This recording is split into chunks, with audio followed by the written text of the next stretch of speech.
Мына жеріктік бар ғой, білген істетіп жатыр. Таза ысырап болып жатыр. Тамақтан өтет, қайтадан унитаз құшақтап жатам. Осыған бір опитетін тартып кеп қалдым айналайындар. Екі кісіге.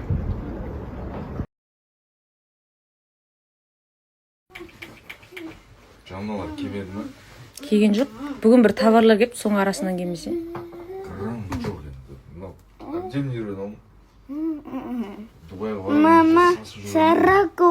Ол менікі де таусып қалған ғой, еркін берейін сен, қақтың топ беремін саған. Заказ берсеңдер.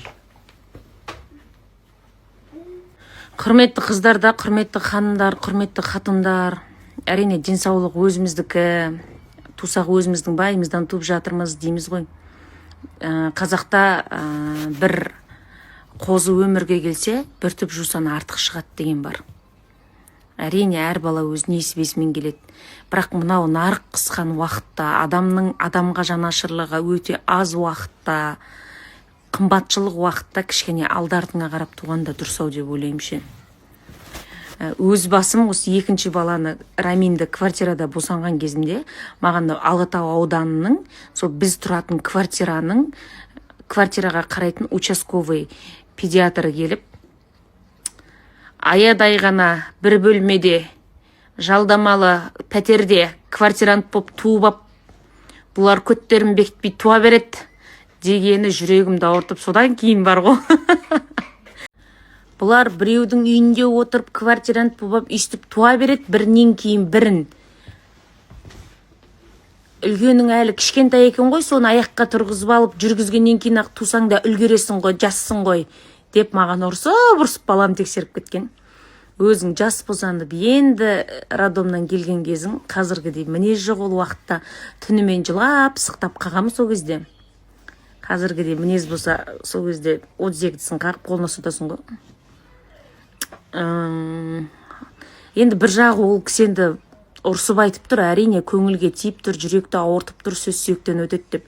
Дегенмен де бір жағынан жанашып тұрды әйел болғаннан кейін. Қыздар қазір жағдайды ешкім кеп саған жасап бермейді. Үйді біреу саған әкеп бермейді, машинаны мә деп кілтін табыстамайды саған. Мә, бірақ рет келетін өміріңді қиналмай сүрші деп ешкім саған жанашмайды. Еңбек бәрін жеңбек. Сөйтіп содан деген енді тусам, өзіміздің пәтеріміз болғанда ғана босанам деп бір жақсы ниет болып еді, қарасаңыздар. Ниет арманға жалғасып, арман мақсатқа айналып, мақсатқа қол жеткізіп, шүкір әйтеуір. Тар да болса өзім менің Ақсарайда күн кешейін патшадай. Әйтеуір 4 баламен шықтып қалса, ертең қайда барам демейсің. Балаларың шулап атыр деп ешкім келмейді. Шулап атыр десе өзің қожайынсың ғой. Не? Өзіңде бала жоқ па? Өзің бала болмадың ба?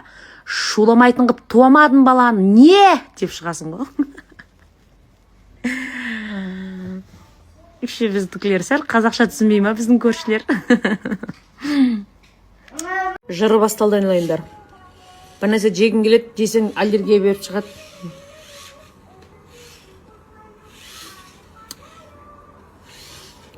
Алла нәсіп етіп 9 ай 9 күнімізге аман есен жетіп, аман есен дені сау 12 мүшесі аман, ақыл есі дұрыс баланы бауырымызға басып алайық. Одан кейін бұндай өнім шығармаспын қалқым. Бір жері ауыр қатын болды ме. Сарбай қазір Дубайға кетіп бара жатыр. Негізі Дубайға баратымыз бүгін түсте ғана шешілді. Сөйтіп екеумізге билет алынды. Сөйтіп бір сообщение келді. Ашып қарасақ, менің паспортым бар ғой, шетелге шығатын паспортым. Соның мерзімінің аяқталуына 180 күннен аз уақыт қалыпты. Әр елдің салты басқа, иттер қарағасқа деп, енді әр елдің заңы бар ғой. Оказывается, Дубайға, басқа да елдерге шығу үшін сенің паспортыңның срогы 180 күннен көп болу керек екен. Егер 180 күн қалған жағдайда оны ауыстыру керек екен. Мен мысалы спокойно жүрмше, 11 айда менің паспортымның мерзімі аяқталады. Қазір 6 ай, 7, 8, 9, 10, 11, 5 ай бар деп жүрсем, сөйтіп мен барамай отырмын. Мен ол паспортпен маған билет сатты, бірақ ескертті, срок аз қалды деп. Сонымен енді біз Дубайдың заңына қарасақ, мен ондай мерзімі аяқталуға аз қалған паспортпен барсам, мені елге кіргізбей бірден Қазақстанға депорт жасап жіберетін қаупі бар. Депорт 1 жыл болады, яғни 1 жыл бойы Дубайға кіре алмайсың дейді. Дубай ата бабамнан қалған жер сияқты. Дубайға 1 жыл кіре алмай қалам ба, қой тыныштық керек деп. Қалып атқанымша енді. Дубайда бір 5 күндік жұмыс бар еді да. Күшті болып жұмыс жасап, демалып келем ба деп ойлап ем. Адамның ойлағаны емес, Алланың бұйырғаны болады. Қайырлысы дейді қазақ. Сөйтіп барамай отыр. Ішім күйіп отыр енді. Ай барып аман келсін, тірлігі оңынан шешіліп. Қыздар, мен алдын бір салдым ғой сторисіме, естеріңізде ма? Балаларға қарайтын апайымыз керек, одан кейін үй жинап тамақ жасайтын бір кісі керек деп тиіспе. Біреуің бәйбішеден, біреуің тоқалдан туған адам сияқты қырылып атсыңдар. Сондай маған көмекші кісілер керек деп едік. Өте жақсы 2 қыз келді бізге. Біріншісі жаңағы 3 балаға қарайды. Кайға, Раминге, Ренатаға. Расулға мен сіңілім қарайды бөлек. Содан кейін бізде тамақ жасап, үй тазалап, жаңа кірлер жуатын апайымыз болды. Ол кісі де енді өте жақсы кісі болды. Аллаға мың шүкір, сондай жақсы жандардың, жақсы қыздардың маған жолыққанына. Бірақ белгілі себептермен енді өзінің отбасылық жағдайына байланысты жаңағы тамақ жасап, үй жинайтын апайымыз жұмыстан шықты.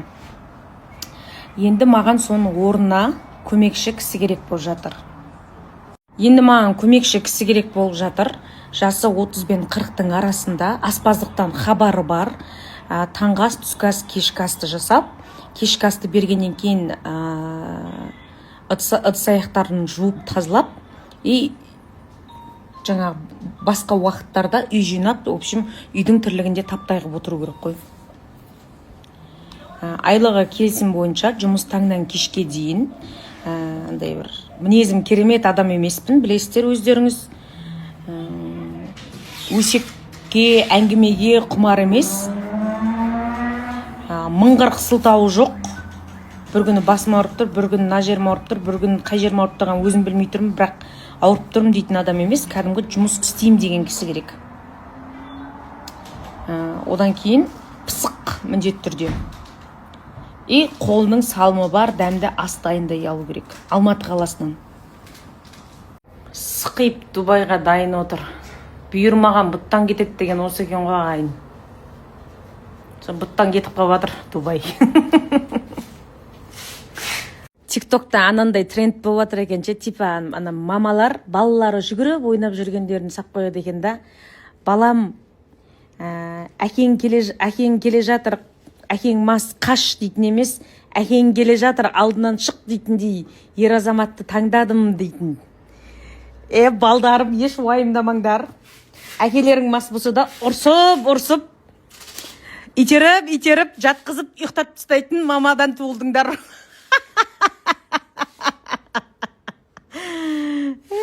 Құдай-ай, шығармайтынымыз жоға біздің тренд, ойбай, қақ кетпеу керек трендтен ешқайсымыз.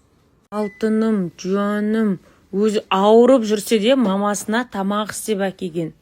Жаңа алма турап әкелген. Енді мамасына тамақ істеп әкелген. Міне мамасы жейді осыны қазір. Ішіндегі бөпесі де жейді. Міне. Қайсың балдарың үстіп, жатар орынға үстіп тамақ істеп әкеп беріп жатыр. Жуаным, алтыным, качогым менің арықтап кетті өзі ауырам деп. Болды енді. Сәл күнде жазыламыз, Алла бұйыртса. Сосын Турцияға кетеміз, я? Жуаным. Жан болған, жүрек болған, әм болған, майгөтем болған балам. Опай, еркелек қояды өзі. Жуаным.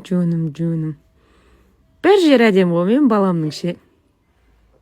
Бұл менің махаббатым. Махаббат қой, махаббат. Жан жүректен жаралған, пәк сезіммен жасалған ғой. Не де ойлайсыздар? 75 миллилитрдан жасалынған бұл Саншайнның бет жуатын смузи ғой. Андай бір жемістің, маракуяның иісімен жасалынған ғой, Нағыз жазға керек қой. Бетіңді жуасың, таңға дейін бетің демалады ғой. Өзің бір жақта, бетің бір жақта демаласың ғой. Жазда деген телей бересің да, шашың деген бір күннің ішінде май болып тұрады ғой, жабысып теріңе ше. Мен жуып аласың да, артынан наны қолданасың ғой. Зор болып қалады ғой. Өзің бір жақта, басың, шашың бір жақта демаласың ғой. Сосын жаздың аптап ыстығында әтір деген жүректі көтереді ғой. Сеуіп аласың да, жата бере, болмаса көшеге шыға бере. Пожалуйста.